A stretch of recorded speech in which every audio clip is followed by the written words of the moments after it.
ان الصلاۃ کانت علی المؤمنین کتابا موقوتا، بے شک نماز مسلمانوں پر وقت باندھا ہوا فرض ہے۔ یہ آیات بالکل کلیئر کٹ ثبوت ہے اس بات کا کہ نماز واقعی فزیکلی ہے۔ جس طرح آج کل بعض منکرین حدیث نے کہا کہ نماز کوئی نہیں ہوتی تھی، تو ایسا معاملہ نہیں ہے۔ قرآن پاک کی آیات، درجنوں آیات اس پر گواہ ہیں کہ نماز واقعی ایک پریکٹیکل عبادت موجود تھی، اور سب سے بڑی دلیل مسلمانوں کا اجماع ہے، عملی تواتر ہے۔ اس قرآن کی اتھینٹسٹی بھی مسلمانوں کا اجماع ہے۔ ہم نے قرآن پاک کے سامنے نازل ہوتے تھے نہیں دیکھا، لیکن مسلمانوں کے عملی تواتر اور اجماع نے اس کو نقل کیا۔ پوری دنیا میں اہل سنت اہل تشیع کا کوئی اختلاف ہی نہیں اس کے اوپر، نہ کسی اور مکتب فکر کا۔ یہ پبلک میں ویسے مشہور ہے کہ وہ شیعہ 40 پاروں کو مانتے ہیں، یہ مولویوں کی منہ شگافی ہیں، ایسی بات نہیں ہے۔ یہ سیم قرآن پاک جو سعودی عرب سے چھپ رہا ہے، طلحہ یاسین کا، یہ شام کا رائٹر جس نے یہ لکھا ہے، یہی قرآن ایران سے بھی چھپتا ہے، ایک زبر زیر کا بھی فرق نہیں۔ ایران نے بھی اسی کے کاپی رائٹس لیے ہیں۔ لیکن مسئلہ یہی ہے کہ مولویوں نے جناب ایک دوسرے کو لڑایا ہوا ہے۔ ادھر ذاکرین کہتے ہیں کہ اہل سنت جو ہے وہ اہل بیت سے محبت نہیں کرتے، ادھر یہ پٹی پڑھائی جاتی ہے قرآن کو نہیں مانتے۔ تو یہ عجیب کھچڑی پک چکی ہوئی ہے۔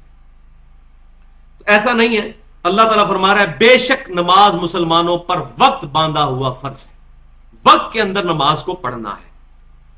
اب بعض لوگوں نے اس آیت کی بنیاد پر یہ عقیدہ بنا لیا کہ وہ بخاری اور مسلم کی متفقن علیہ احادیث جو ہیں کہ نمازیں جمع کر سکتے ہیں ظہر اور عصر کو، مغرب اور عشاء کو، وہ قرآن کی آیت کے خلاف ہے،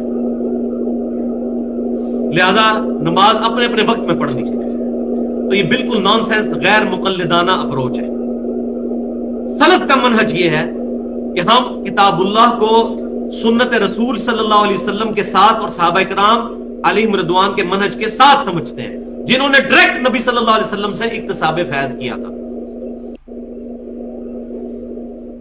تو یہ ایکسیپشن موجود ہے قرآن پاک میں، کئی چیزیں ہیں جو جرنل بیان ہوئی ہیں، لیکن ان کی ایکسیپشن بھی موجود ہوتی ہے۔ جرنل رول یہی ہے کہ نماز وقت پہ پڑھنی ہے۔ یہ نہ ہو کہ فجر کے وقت میں عشاء پڑھ رہا ہو بندہ، عشاء کے وقت میں جو ہے وہ زور کی نماز پڑھ رہا ہو، یہ جنرل۔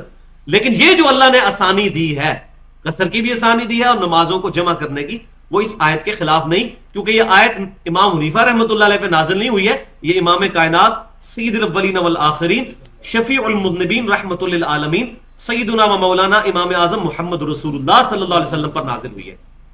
آپ صلی اللہ علیہ وسلم اس کی جو تشریح کریں گے وہ معتبر ہوگی۔ ہو سکتا ہے امام حنیفہ رحمۃ اللہ علیہ تک صحیح سند کے ساتھ احادیث نہ پہنچی ہوں، اس لیے ان کو اجتہادی غلطی لگی ہو، اور انہوں نے تو خود فرما دیا کہ میرا کوئی بھی قول قرآن، سنت، اجماع اور صحابہ کرام کے اقوال کے خلاف ہو، اس کو چھوڑ دو۔ تو امام خود بری ہے اس معاملے میں، لیکن ان کی بنیاد کے اوپر جو لوگ کتاب و سنت کا اختلاف کر رہے ہیں وہ مجرم ہیں۔ امام حنیفہ رحمۃ اللہ علیہ کے بارے میں فتاوی عالمگیری میں بھی موجود ہے، الموطا امام محمد کے اندر بھی موجود ہے کہ مدینے کو حرم نہیں مانتے تھے، لیکن بخاری اور مسلم کی کم از کم 50 احادیث اس پر گواہ ہے کہ مدینہ حرم ہے۔